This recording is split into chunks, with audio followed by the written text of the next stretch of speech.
welcome to our first WiSDEM Lunch and Learn.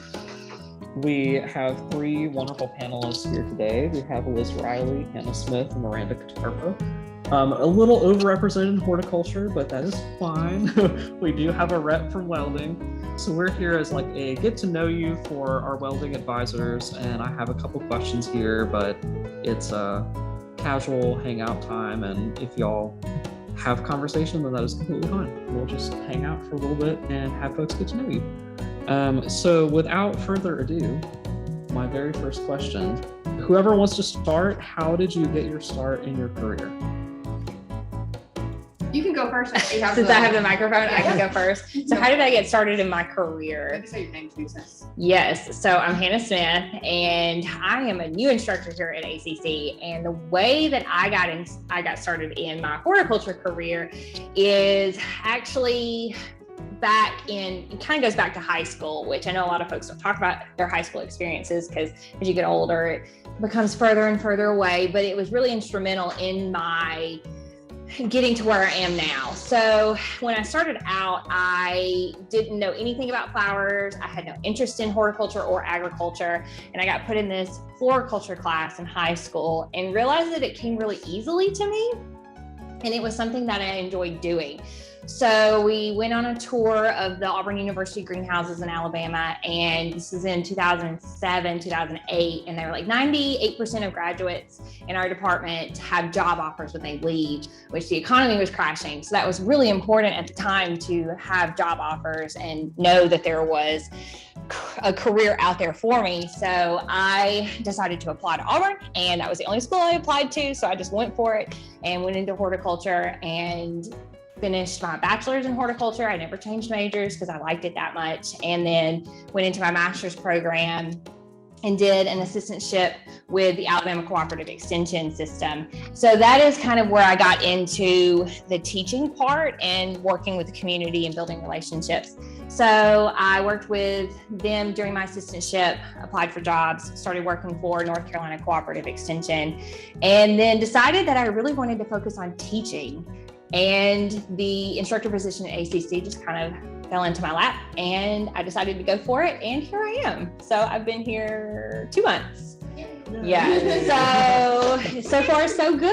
And I think that everything that I have done throughout from high school, college to now has kind of led me to ACC and being able to help the students and help them be successful in the industry. So yeah. You want to go next, Miranda? We can break up the horticulture. Yeah, sounds excellent. Okay, so my name's Miranda Kotarba, and I'm one of the welding instructors here. So a lot like what Hanna was talking about, my experience started in high school as well, actually. I started in carpentry my junior year, and so wanted to take a carpentry class, learn more about the tools, learn more about actual measuring skills and application skills like that. And I was just really didn't know what I wanted to do when I got done with high school. My friends were going to nursing school. I had friends that were going to dental school, and I was really struggling to find something that I really wanted to do and something that really appealed to me. The medical field really didn't appeal to me exactly, and it just seemed like a really long time for me to have to go through it. So just really did not appeal to me. I wanted something that I wanted to go into quick. I wanted to get done with school, and I wanted to have a career and start making money. So started in carpentry in high school, and we had a welder in there, just a small little welding machine. And I dabbled a little bit with it, and I found out that this is really fun. I really like this. And I was always just a little bit of a pyromaniac, so it kind of appealed to that side of me. So then my senior year, I found out that you could be dually enrolled while in high school and take college classes. So my senior year was whenever I decided, okay, well, I'm going to try welding. I want to see if I really do want to get into it as a career. I came here, I started taking welding classes at night. I would go to my high school classes in the morning. I'd come here at night, and I just fell in love with it. So ever since then, went through the program. I got done really quick, and then I went out, made a career for myself. I worked at a couple manufacturing plants until eventually I worked at Deere Hitachi, where we built excavators, and that was pretty much the highlight of my career. I had a really good time there. And I've been coming back here and there. I was substituting for a while. I did teach part-time, just small little classes, but then they offered me full time and I accepted it. I really do. I feel like I have a greater purpose whenever I'm here teaching welding, because it's the next generation. You got to get everybody ready and get them prepared, and you get to relay to them everything that you've gotten to learn. So I find that very, very rewarding. So my name is Liz Riley. I'm the department head here for horticulture. So Hannah and I are in the same department. And then Miranda's actually in our division. And in our division here, we have a lot of really great programs: welding, horticulture, HVAC. We have automotive, CAD, culinary, animal care. We have so many cool things, agricultural biotechnology. And so I was really fortunate 4 years ago to be hired here as the department head, and I've loved it ever since. But just a little bit about how I got to where I am is similar to Hannah's story a little bit. I grew up on a farm where we raised Angus beef cattle.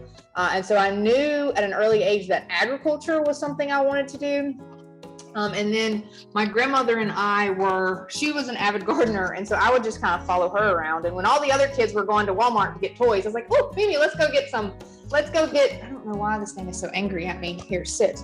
Let's go to the garden store and get more plants to put outside. And so we would do that. We would plant. And I just really loved that. And then so when I started high school, I thought I wanted to be a vet. I shadowed a vet. A dog came in, had some issues. Liz almost threw up in the vet's office, and I decided that is not what I need to be doing. So I was very fortunate. I took advantage of that opportunity to shadow someone ahead of time and not make a lifelong career mistake. But when I got to high school, I started taking FFA classes. I was in several agriculture classes. And the horticulture class, anytime one of the teachers was like, we need somebody to go out and raise or water the plants in the greenhouse, my hand would go up first. And not because I wanted to miss out on class, but because I just loved being out in the greenhouse. And I still remember this day very vividly. We were in the greenhouse potting up stuff, and my FFA teacher was talking to me. She was like, you should really look at, think about horticulture as a career option. And I was like, for school. And I was like, what do you mean? Like, I'm taking horticulture now. When I graduate, I don't know what I'm going to do. And she was like, yeah, that's what I'm talking about. Like, you can go to school and major in horticulture. And I just kind of looked at her like, you have lost your mind. You can't go to school to play with plants. What are you talking about? And she kind of laughed back at me and was like, yes, you can. I have a degree in it. It's totally an option. And so at that point, I kind of started realizing, oh, okay, I need to figure out what I want to do. It took me a little while to figure out that horticulture was for me. But me, similar to Hannah, I started at NC State in horticulture, and I never left. I was there for my bachelor's, my master's, and my PhD, all in the same department, and kind of moved through all those roles, and was very fortunate to get this job here as a department head, because I get to work with great students in our programs, in other programs, especially women, because they are a minority in a lot of our fields, and that's why WiSDEM was created. And so I'm very, very appreciative that I get to be a co-advisor on this also. That's how I got here. Awesome. So I'll ask you this question first, since we're already on you, Liz, and we can't trust the robot. We don't want to make the robot angry. Yeah. Has a plant ever done anything that made you think you were going to throw up? Yes. What? Yes, a smell of a plant. Yep. Some plants smell like rotten animals. Because of the way that they are pollinated, it attracts certain wasps and moths and flies and stuff in to pollinate. And so at NC State, actually, they have something called a corpse flower, and they only flower every so often. And it was a big deal. And my research happened to be like 2 greenhouses past that one. And to get from one greenhouse, you have to go through one into the next. Ew, it smelled like a rotten corpse, literally. And that's why it's called a corpse flower. And then we actually had some here in our greenhouse that I've grown a lot, but I've never actually seen it flower. I've never allowed it to get to that point because it's a house plant, so I keep it pruned back. And one of my colleagues brought it in and was like, here, smell this. And I stuck my face down in it and almost threw up because it smelled so bad. So then naturally, of course, I had to do it to a few other people because, why not? It was great. They didn't appreciate it, but I thought it was great. And they were just like, wow, it's like a purple fuzzy plant and it's so cute. And it smells so bad. So yes, a plant has almost made me throw up before, Lou, by the smell. That's great. And my question for Miranda is for the audience. Could you tell us what an excavator is? Ooh, That's a good great question. Yeah, I didn't even think of that. So what an excavator is that it's basically just a big shovel. It's something that we use to dig out a lot of land, dig out dirt. A lot of people use them for even crushing stuff. They'll use the big hydraulic arm to basically just bring stuff down. And then the different bucket attachments that you can have onto it, there's different ones like there's a different plant here in North America that Deer Hitachi has where they actually make wood chippers. And so it's still the excavator part. You still have the whole body, the main frame, you'll have the arm and the boom. But instead of a shovel, like a bucket, what it is that it's basically just a shredder, and it'll pick up like logs, and it'll chip it and it'll cut it up. So, and it's basically just what we use to whenever we're building stuff, whenever we're having to take out a lot of land, pools, people have their own personal like mini excavators so that they can dig out dirt for their pools, or they just want to have a really nice garden. So you can get excavators can vary in sizes from just a regular size one-person one to as big as ones that go all the way down to mine shafts. So probably bigger than this room, honestly. There's an excavator actually over where they're building the new Excellence Center. So there's a Hitachi one. More than likely, I've worked on that. I have to go look at it actually. So awesome. It's for developing and it's for building. Cool.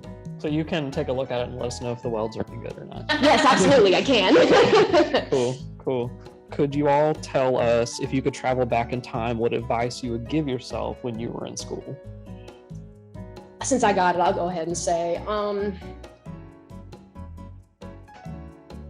dedicate yourself more to the craft. I know that I was really hard on myself anyways, and I really wanted to push myself, but I feel like I could have really done better. I either could have had better attendance, or I could have had, showed up to and performed better on this exam, or like this weld configuration, which is basically just like a little joint that we have to weld up on just a regular piece of steel. And I feel like something like that, I should dedicate yourself to it. Like if you're really going to be a part of it, do it 110%. Absolutely. So really study and focus on it. Don't let other people get in your way.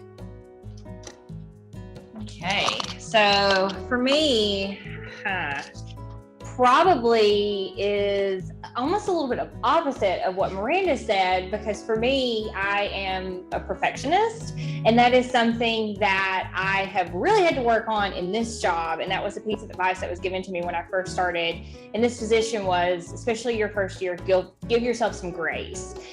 Because there's going to be things that you may make a mistake on, and as humans we are flawed. And so when I was in school, I would really beat myself up if I made a C or even a B on an assignment, and it would really affect my mental health. And that is something that I think, going back in time, that I would tell myself is not to worry so much about some of those small assignments or small mistakes that I made, because again, we're all flawed and we all make mistakes. There is somebody asked me the question the other day, because I was talking about, I just want to be perfect. And they were like, do you know somebody that's perfect? And I was like, no, I don't. And they were like, well, so do you think any less of those people because they are not perfect? And I was like, no, I don't. And so then what, and then the question was then put back on me. So why do I put so much pressure on myself to be perfect? So just a little bit of a life lesson that I learned recently about kind of letting go of some of those small things and those small mistakes. And you come back from it, and you need to enjoy life. So taking out some of that perfectionism will allow me to enjoy things a little bit more. Hannah? Yeah. So I would say one thing that I wish I would have done more of is take advantage of opportunities as they are presented to me. I am a big chicken, basically, I guess I could say. So sometimes I get intimidated by things and it makes me super anxious because I have anxiety. So Hannah's a perfectionist and I have anxiety. So, we go really good together. And so it would make me very anxious. And so I would oftentimes find myself just saying, nah, I'm good. Like I'm just going to pass on that. Whereas if I had taken advantage of some more of the opportunities, I think I would have found my path to teaching a little bit faster. And kind of figured out some things and, gotten more experience, like as much experience as you can get to build yourself and study the craft and understand that, yes, you do not have to be perfect, but that you're building your craft as much as you can to be the best candidate when you go out there to start a career.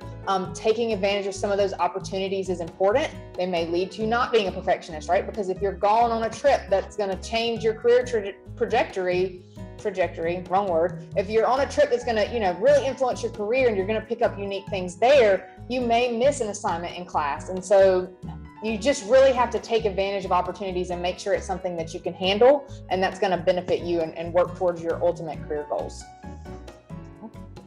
Ooh. So much wisdom. Wisdom. It's spelled wrong. We know that. We know it's spelled wrong, but we're okay with it. That's fine. Okay, so in summary, take advantage of opportunities, give yourself grace and forgiveness, and take your craft seriously. Perfect summary, Lou. Good job. Beautiful. Yeah. He said it in a lot fewer words. I know, right? You need the extra flavor. You need the tapestry, That's why we're instructors. Yeah. That's right. We talk a lot. That's right. So what would you all say is a positive aspect of being a female in your field? Do you have a good one? Yeah, All right, Hannah, at least want you I to go think. first. Lay it on. So I think one of the positives of being a female in a male-dominated field is that back here. Hello. Hi. I think one of the positives is that I get to help lead the way for other women. And so being a part of committees or being a part of decision-making processes and really being involved in all of those different aspects in the industry, well, first of all, it just puts a female in the room, and then other females can see that and say, she can do it, I can do it. And then also, again, just kind of leading the charge, making changes that need to be made in the field that then change is kind of slow, of course, but like leading that way so that maybe it will be a little bit easier for other women as they come into horticulture. That's a perfect example. So when I first started, I know the camera's on me and that's fine, but when I first started, so similar to the shirt that Miranda's wearing, it's her ACC shirt, but that's a dude shirt. That is a male shirt. And so when I first started, we frequently would have horticulture shirts and they were all male shirts. And I was like, this isn't cool. This doesn't, it fits me because I have a dude build, but some of our other more petite females in the department, it didn't fit them. I mean, literally their sleeves were down to their forearms. And I was like, this is silly. There's women's options too. Yeah. So just being able for our department, because we give out the polos for students to wear to events and stuff, just being even able to say, hey, I actually have a women's size that will fit you much better if you want to look at it, or you can get a men's. It's up to you. But so many females came up to me after that and were just like, thank you for buying women's sizes. Thank you. It makes me feel more confident to be in something that fits me appropriately. So just that small change, kind of piggybacking on what you said, impacted so many women. And it was, literally, it took an extra click for me to get women's and men's. So right. Exactly. Good point, Hannah. Yep. So a lot like what Hannah is saying about just making the way and just starting it and just showing it to the other women that, hey, yeah, she can do it, I can do it too. And I always was one that liked to question stereotypes and societal standards. So just being able to actually prove it, I guess, is satisfactory, but also being able to have a realistic example of it and to show other young ladies, I feel like that's the most rewarding aspect. Like I said before, that's why I feel like teaching gives me that more greater calling, if I can say that, because you really do reach out to people, and you just reach out to young ladies who they don't know what to do, they don't know what they want to do, and you're able to help them, guide them into what helps better suit their personality, their work ethic, their goals in life, that kind of stuff. And I like what Liz said, I'm just making that small adjustment to be able to help make that point, saying that, yeah, ladies are here too. Whenever we had to do paperwork at a job that I used to work at, and on the paperwork, whenever you had to do a repair, so say that something messed up, like the robot would weld a certain weld onto this part, and the robot messed up, and you had to fix it. Well, there's paperwork you had to sign, and on the paperwork it would say repairman. Well, I'd go in there and I would scribble out repairman, and I would put repair tech. That's right. And then the engineer would come down to me and he'd say, "Why did you scribble this out?" And I was like, "Because I'm not a repairman, I'm a repair technician." So that's just the little stuff that I like to be able to do, is have more inclusive terminology, a fire person, a firefighter, a police person, just a repair tech, that kind of stuff. Just those little things to change the perspective, to make it a lot more inclusive, because you got to think, women have been working in these fields for how long? And we're still trying to make it a point. I mean, there's come a time. Listen to us over here. We know what we're saying, yes. What did Beyonce say? Who wrote the world? Yeah, Beyonce said it best. A little sweat ain't never hurt nobody, so.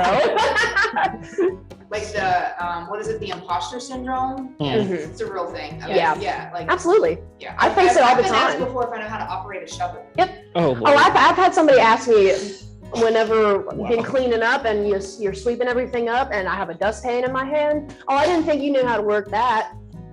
Well, I put my tiny little girl brain together. I put 2 and 2, and I figured it out. It was challenging, but I got it. But I got it. My little girl brain figured it out. So yeah, unfortunately, you see a lot of support. You'll see a lot of people say, "Yeah, that's great. Like, that's awesome."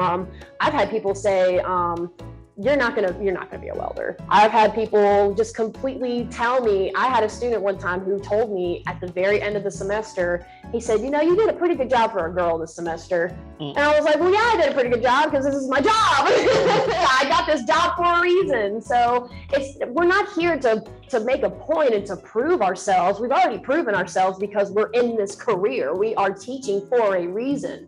So it's just, that fact of the matter is showing, yeah, of course we can do this, because or else we wouldn't be in these positions. Yeah. So, and I will say, I've had a lot more like encounters with positive. I've encountered negative stuff before, like the robot. He hates me. Are you with me, robot? Okay. So I will say, and that is something that I would like to make a point about, is that I think we get in our own heads, similar to what Hannah was saying with perfectionism. We get in our own heads, and because we're raised to do X, Y, and Z as a female, and maybe not as a male. And so we get it in our heads that, oh, this is not my place for me. But I have seen and witnessed, just in the past years that I've been in this job, so many guys that would never think that, right? So I've just experienced a lot of positivity, because when I started this job, I didn't know how to run equipment. My background is in nursery production, and you use very little equipment doing that. Yes, I grew up on the farm, but again, I didn't get trained in how to operate the equipment. And so, having to build up my confidence, because I was hired as a department head who should kind of know what they're doing, but having to build up my confidence and say, "Hey, so-and-so, I know you know how to use this skid steer. Can you mind training me on how to use it and working with me for a few minutes? Because if you show me something once, I might need it one more time, but show it to me twice and I've got it." So I can run almost every single piece of equipment we have now. But again, there was a stigma of, I'm the department head, I should know everything. And let me just say, that's no, I don't. And I will always be the first to admit that. But we have to kind of overcome that barrier. And again, 9 times out of 10, if you ask for help, positive support. But there is sometimes where you run into those issues of people who, yes, maybe are a Debbie Downer, I guess you could say. Whatever, bring you down a little bit. Derek Downer, if we want to, whatever. Downers. So yeah, so we don't have to assign a gender to it, but yeah, so just sometimes you just got to put it on and you got to own it, and sometimes that's a lot easier said than done.